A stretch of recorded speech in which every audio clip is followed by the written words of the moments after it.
Boom, like a doctor, how to find the real pain. So in this video, we're going to go over diagnosing problems, creating urgency, and closing without pressure. I want to sell like a doctor. I want to get things accomplished, okay? Here's the thing.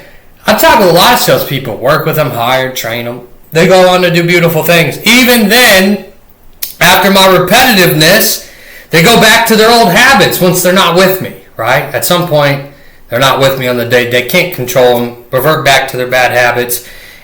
And that's not finding pain. Most of you never find the real pain, right? You hear the first problem that the prospect gives, and you know what you do. You accept it at face value, okay? And you immediately begin presenting. And that's why you lose, right? The first problem is usually not the real problem. It is the socially acceptable problem. It is the surface level explanation. It is the answer the prospect has rehearsed.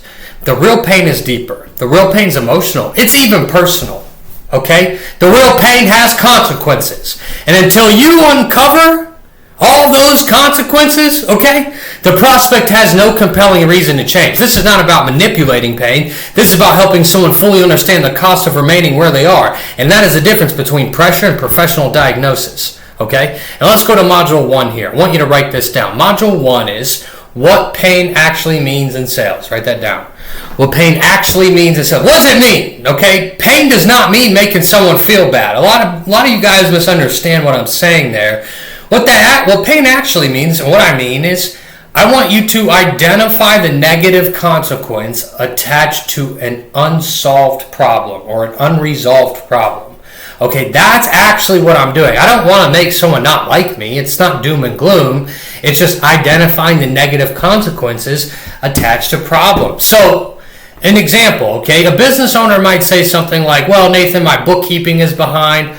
Well, guys, that is a problem, but it is not yet pain, okay? The pain could be they do not know how much money they're making. They're afraid of tax season. They cannot make confident hiring decisions. They're constantly pulling money from personal savings. They're embarrassed that their business is disorganized. The list goes on and on and on. My gosh, they're worried their spouse is losing faith in the company. They feel like, and a lot of people feel like this way, but I would say they feel like they should be more successful than they already are. So all of that is pain, okay? The technical problem is the bookkeeping. The emotional and financial consequences are the pain. An elite salesperson does not stop at identifying what's wrong. They uncover what that problem is costing the person. All right, that's what we're doing. All right, let's go to Module 2. Let's go to Module 2. And make sure you're writing all this down, okay? Make sure you're writing all this down. Have some sense to you, right? So, Why Pain Works in Sales is the title of Module 2. So I'm going to break this down for you so you actually understand, hey, why I should use this. Well, it's important that you understand that human beings, like you, are motivated to avoid loss than to pursue an equivalent gain. All right, a person may want to earn an additional $20,000, but they will often act faster when they realize they're already losing $20,000. Well, why does that happen, right? Because desire can feel optional and pain feels urgent. A prospect may want better financial systems, and that sounds nice, but when they understand that poor systems are causing missed deductions, cash flow problems, bad decisions, and constant anxiety, that becomes immediate, okay? Pain creates 3 critical forces inside sales conversation. I'm going to go over all 3 with you. Number 1, and make sure you write this down, is pain creates relevance. Without pain, your solution is merely interesting. Once the prospect connects the solution to a meaningful problem, it becomes relevant. Okay, let's go to number 2. And number 2 is that pain creates urgency. People delay solutions when the cost of waiting is unclear. When they understand the consequences of staying stuck, delay becomes uncomfortable and it becomes inevitable. Okay, and the other thing is, guys, that pain creates value. Okay, pain creates value. That's level 3. Value is value. Understand this. Value is not created by listing features. Value is created when the prospect sees the distance between the cost of the problem and the cost of the solution. If the cost of this problem is $50,000, a $5,000 solution feels reasonable.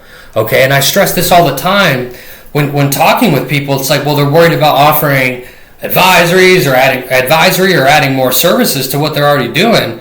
Dude, you're killing yourself, because if you're able to save this X amount, or make them this amount, or bring in this amount, or change the revenue by this amount, or make it more profitable over here with this amount, then paying you that extra $2 to $5 grand a month, it feels more reasonable, okay? And the other thing is, if they do not understand the cost of the problem, even the $500 that you're just charging for whatever, bookkeeping or whatever sales industry you're in, that makes it feel more expensive.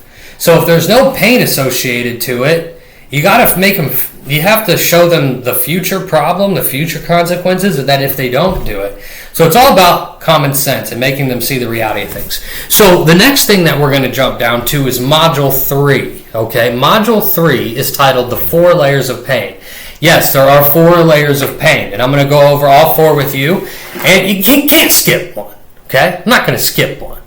They're all, and you can't skip them on your calls is what I'm saying. You got to go take people through all 4 of them. Most salespeople operate only at the first layer, but the best salespeople are going to move through all 4. Okay, so go ahead and write this down. Write down layer 1, the situational problem. And this is what is happening, okay? So you get this business owner on the phone, and these are the things they say to you, okay? My books are behind, I'm not getting enough clients, my business is not growing, I'm overwhelmed, I need to make more money. And these statements are useful, but they are only the beginning, okay? They are only the beginning. Your job is to solve the first statement. Your job is to not solve the first statement. Your job is to understand the first statement. Okay, and then this is how you do it. So let me teach you. You ask, when you say your books are behind, what does that currently look like? How long has that been going on? And John, what areas are being affected? What have you already tried? At this stage, are you gathering facts? Okay, and the thing is, you can't rush through here. You have to go at an even-keeled pace because you're just having a conversation and figuring out how to tailor your presentation to help solve this person's problems and create value, right? So you still have more things to do. You don't really know how to solve them yet if you don't know what's causing those problems, okay? Layer 2, the functional consequence. Write that down, the functional consequence. And this is how the problem affects the prospect's ability to operate. A bookkeeping problem may create inaccurate reporting, poor cash flow visibility, late tax preparation, bad hiring decisions, inability to secure financing, difficult pricing services, difficulty getting the right pricing structure ran out. Should you do hourly or service-based? No. Look, this is what I want you to ask, okay? What does that prevent you from being able to do? How does that affect the way you run the business? What decisions are harder because you do not have accurate numbers? What starts breaking down when this continues? Now the problem is no longer abstract, it is interfering with performance. Layer 3, the financial consequence. This is where the prospect begins to understand the measurable cost. I want you to ask, how much do you believe that this is costing you? Have you lost money because of this? How many opportunities have been delayed or missed? If this continues for another 6 months, what could the financial impact be? What does one poor decision cost your business? Okay? Do not manufacture a number. Help the prospect calculate it. There's far more power in a number that they discover than a number that you give them. Okay? You might say, hey, and go ahead and borrow this if you need to. All right? You might say this to them. Hey, John, let's slow that down. Okay? You said this is causing you to miss roughly 2 opportunities per month, and each opportunity is worth $3,000 or around $3,000. That means the current issue may be costing you approximately $6,000 per month. Does that sound accurate? You see, language is how you close deals. Now the problem actually has economic weight, and that's what you want to do. Let's go to layer 4, the personal and emotional consequence. The personal and emotional consequence. So this is the deepest layer. That's why it's layer 4, obviously, right? It's like a tiramisu cake. You go down deep in the layers, the better they get, okay? So yes, this is the deepest layer. Business problems are rarely only business problems. Let me say that again. Business problems are rarely only business problems. They follow people home. They affect confidence, relationships, sleep, identity, self-respect. This is what I want you to ask, okay? Ask them, how is this affecting you personally? What is the most frustrating part about this? How much mental energy does this consume, Janet? Talk to me about that. What does this prevent you from doing outside the business?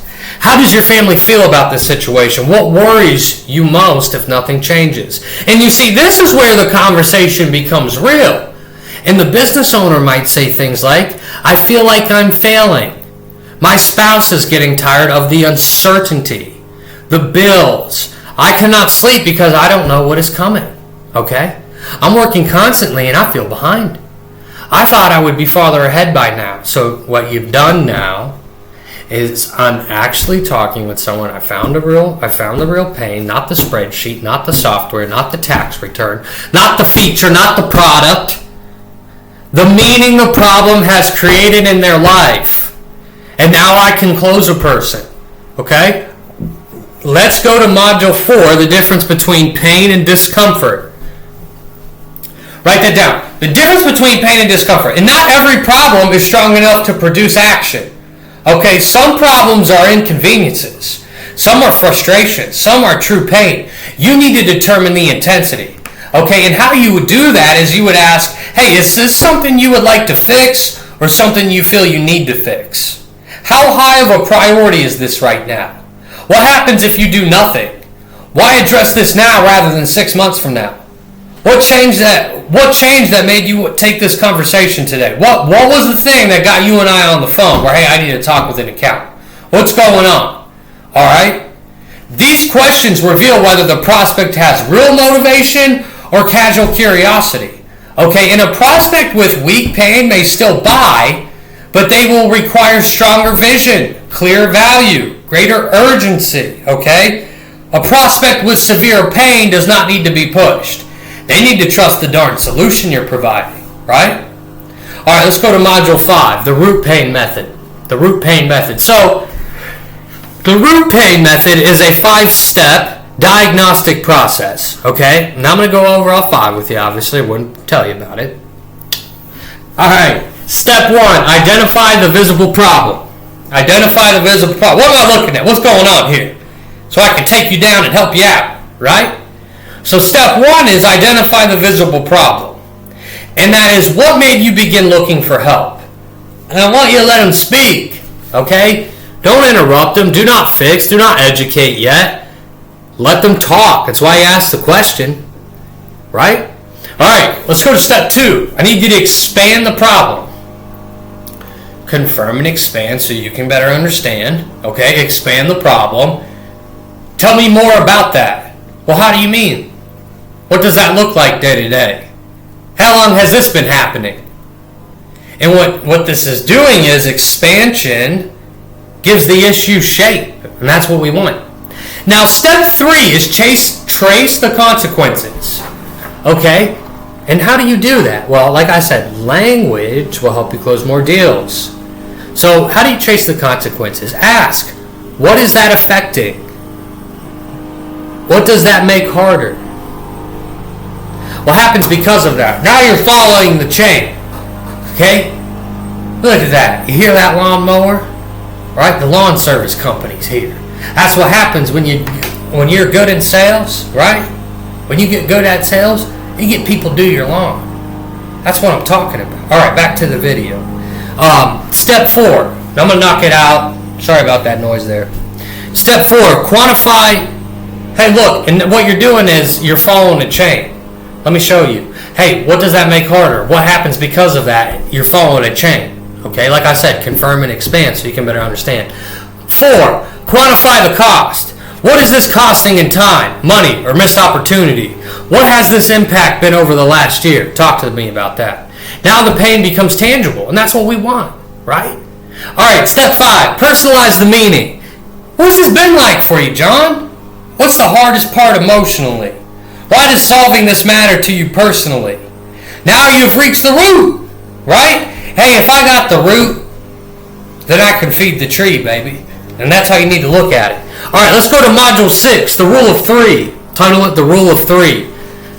So what does that mean? It's like when they first say something, some bull jive that they put out there, and they say, oh, I don't want to do this, and this. The first answer is rarely the truth. The second answer is more often accurate, but the third answer is usually where the real issue begins. So, for example, you'll hear someone say, well, I want more clients, okay?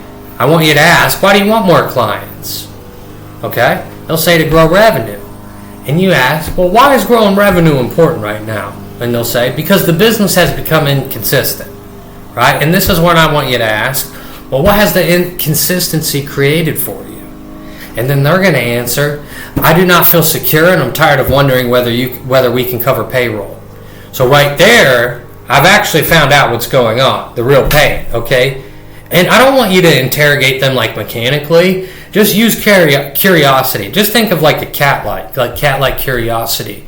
Now I want you to listen for emotional words like frustrated, worried, embarrassed, overwhelmed, stuck, exhausted, uncertain. Those are signal words. And when you hear one, I want you to slow down, okay? Hey, you said you feel stuck. Tell me more about that. Talk to me about that. That one question can open up the entire cell. Let's go to Module 7. How to ask pain questions without sounding manipulative, okay? Bad pain questions feel aggressive. Good pain questions feel caring. So the difference is tone, timing, and intent. You don't ask, how miserable is this making you? Instead, you ask, how has this been affecting you? You don't ask, is this costing you a fortune? You ask instead, have you been able to estimate what this may be costing? So you don't force emotion, you just create space for honesty. And you use permission-based transitions. Can I ask you something a little more personal? Hey John, would it be fair to explore how this is affecting you beyond the business? I want to understand the full picture. Is it okay if I only ask what this has been costing you personally? See, permission lowers defenses. Respect increases disclosure. Okay? Let's go to Module 8. Module 8. The pain funnel. The pain funnel. Right? What does that even mean? So here's a complete sequence that you can use. I want you to start broad, then narrow, then deepen.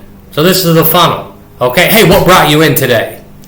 Well, what is happening right now? How long has that been an issue?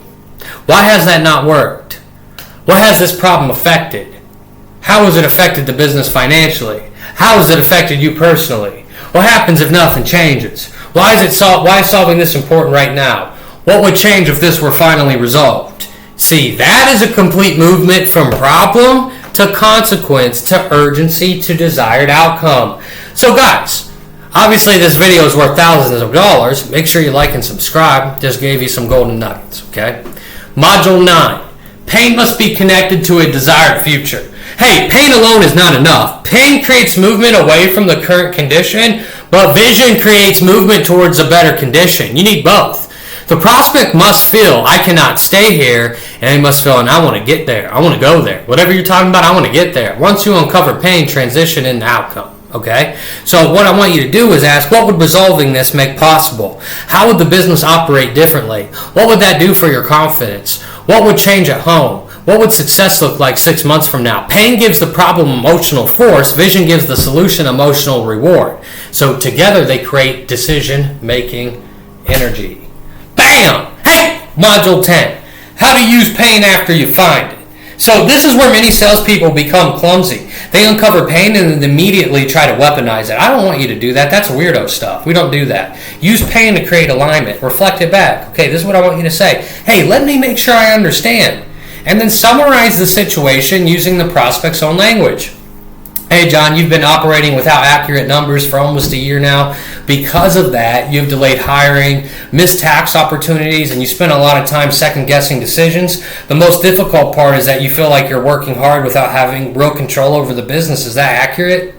This creates clarity, but also makes the prospect feel understood.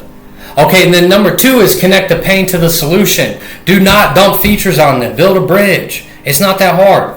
Literally say what I'm saying. Based on what you shared, the issue is not simply that the books need to be cleaned up. The larger issue is that you do not have a reliable financial visibility, which is preventing you from making confident decisions. The solutions need to give you accurate reporting, regular guidance, and a clear view of cash flow. Okay? That is consultative positioning right there, baby. And obviously, when I train, I get intense like a lion. Slow down a little bit when you're saying it to them, okay? You know, I'm using my tone in a way to teach you, to help your brain learn quicker. So, obviously in a sales conversation, I would try to mirror and match a little bit more. So just to give you some context. All right, anyway, boom! Number 3, build urgency from the cost of delay. So the next thing that you do is you ask, based on everything we discussed, does it make sense to continue handling it the same way? If this remains unsolved for another 6 months, where do you think you'll be? Now, John, is there any advantage to waiting? So do not manufacture false urgency. Use the natural urgency already inside the problem. Helps you out. It doesn't feel weird either. The fourth thing is position price against consequence. So I want you to say the investment should be evaluated against what the unresolved problem is already costing you. This changes the comparison. The prospect stops comparing your service to zero, and they compare it to financial and emotional cost of staying stuck. And that's what we want them to do. Now let's go to Module 11. The pain to value bridge. And I want you to use this structure right here. Okay, look, the current problem is that they do not have clear financial records. Well, the business impact of that is that it is making it difficult to understand profitability and manage cash. Financial consequence. You estimate the business may be losing several $1,000s per month through poor decisions and missed opportunities. And then there's personal consequence. It is creating stress and making you question whether the business is truly stable. And then there's desired outcome, which is you want clarity, control, confidence, and then the next one is solution bridge. Our service is designed to move you from reactive financial management to accurate reporting, proactive planning, and confident decision making. And that is how you sell value without sounding salesy. Okay, let's go to Module 12. How pain appears in accounting sales. For accountants, bookkeepers, tax professionals, and advisors, the visible request is often not the real need. And what do I mean by that? So, like, for example, a client may ask for bookkeeping. What they really want is financial control. They may ask you for tax preparation. What they really want is protection from mistakes and unnecessary tax exposure.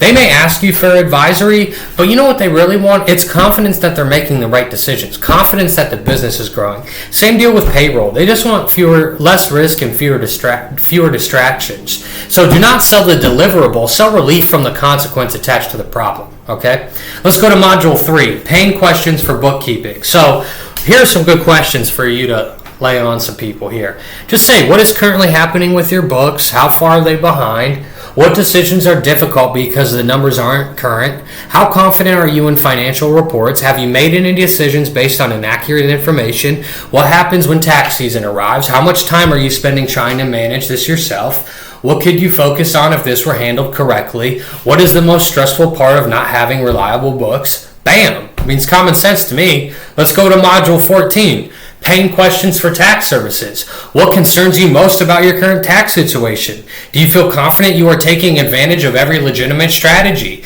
Have you ever been surprised by a tax bill? What impact did that have on the business? How much time do you spend worrying about compliance? Are taxes being planned throughout the year or only prepared after the year ends? What could poor planning cost you? I mean, my gosh, I'll just keep going. I'll do one more for you. How much would it feel to know the tax strategy was being managed proactively? All right, let me give you some for advisory. Pain questions for advisory services. What decisions are you currently struggling to make? What numbers are you missing? What would better financial insight allow you to do?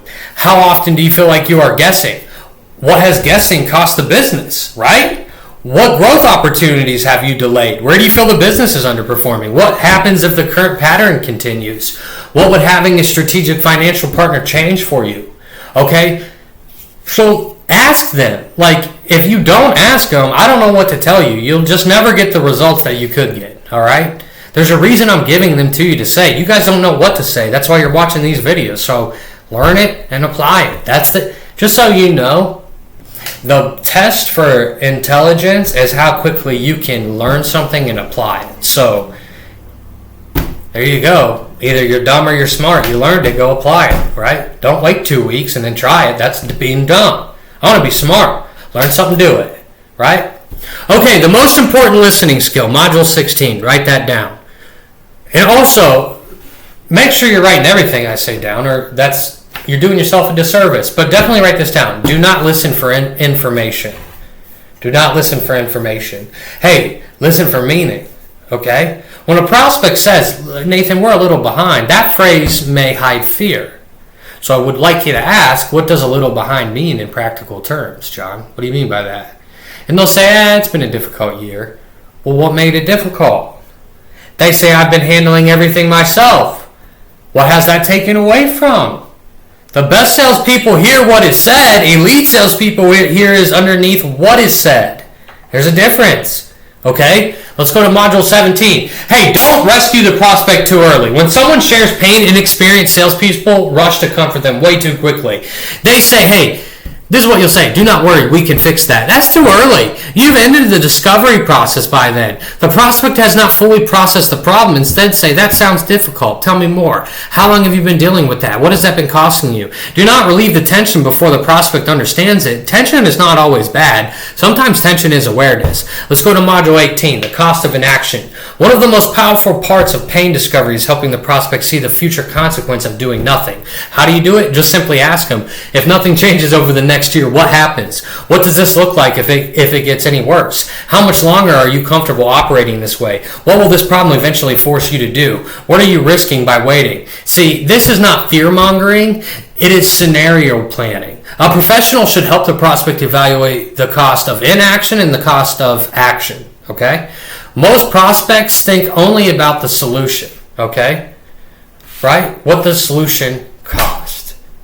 Okay? They're thinking about the solution and the cost. Actually, your job is to help them consider the cost of doing nothing. Bam! You do that, you'll close more deals. Hey, module 19, you made it to the very end of the video, so good for you. If you did, reach out to me, let me know, and I'll give you an insane tuition discount at our School for Our program. So if you found this video, you made it here, reach out to me, you want to build a firm, let me know. We'll help you figure all that out. I'll cut thousands of dollars off your deal for you. All right? So if you made it here, congrats. So you want to add tax, bookkeeping advisory, or build a firm, just let me know. Just reach out to me. In fact, go to our Universal Accounting Center, meet the team page, check us out. I'm there. Reach out to me. Anyways, hey, common mistakes when selling pain, module 19. So I would say that accepting vague answers would be mistake number one. You know, I need more money. That's not good enough. Like how much, why, by when, what changes if we get you more money. Mistake two, asking questions without listening. Do not run through a darn checklist, okay? Follow the prospect. Like, I'm just having a conversation with them until I figure out how to take them to the promised land. All right, mistake three would be turning the conversation negative. Pain discovery should not feel depressing. Balance pain with possibility. You want to get good at that. Mistake four would be using fear. So don't exaggerate outcomes. Stay grounded in the prospect's reality. Mistake number five would be presenting too soon. Diagnosis must come before prescription. Okay. Mistake six would be telling them that their pain, telling them what their pain is. I think they should come to that conclusion on their own. So you never want to say, you know what, your real problem is this. Instead, ask questions that help them recognize it themselves. Remember this, self-discovered truth is more persuasive than salesperson's declared truth, right? Let's go to module 20, the ethical standard, okay? Pain is powerful, and that means it must be handled responsibly. So never intensify pain that is not real. Never exploit people's trauma. Never use shame. Never suggest consequences you cannot justify. Never push a solution that doesn't actually fit or make sense. Your job is not to create pain. Your job is to reveal the real cost of a problem that already exists within their atmosphere. So like the ethical salesperson would say, I want to understand whether this is serious enough to solve and whether we are truly the right fit for you and your family or you and your business. And that mindset protects the prospect and it also strengthens your credibility. All right, let's go to module 21, the full word track. Guys, here's the complete flow. I got your back. Don't worry. Hey, so it's like this. Boom! Here we go. What made you decide to look for help? Tell me more about what has been happening. And how long has this been going on? What have you already tried? What happened when you tried that? What is this problem affecting right now? How is it affecting your ability to operate the business? Have you been able to estimate the financial impact? How is this affecting you personally? What is the most frustrating part? If nothing changes over the next 6 to 12 months, what do you believe happens? Why does solving this matter now? What would the ideal outcome look like? Okay? Let me make sure I understand this, then summarize. Based on what you shared, the issue is not simply X. The larger problem is X, which is causing X. You want to move forward toward X. Is this accurate? Yeah. Then prescribe. Based on what you told me, or based on that, here's what I recommend. Boom. All right. Module 2, the final principle. People do not buy because you found pain, okay? They buy because you help them understand the truth of their situation and gave them the confidence in a better path. The close should not feel like a dramatic moment. It should feel like the logical conclusion of an honest diagnosis. The prospect has a problem. The problem has a consequence. Those consequences matter. The current approach is not working. The solution addresses the root cause. The value is greater than the investment. The time to act makes sense. That is the sale. Not pressure, not tricks, not manipulation, clarity. Okay? So I hope this video helped you guys. I will see you in the next one, and just keep selling like a legend. Just remember, selling isn't telling. It's helping people have a better life. So I know sales changed my life. I'm able to do many things I want to do, and will continue to dominate and eventually be the number one sales trainer in the world. You should try to be the number one accountant in the world, right? That's the goal. So keep striving for greatness, and I'll see you in the next one.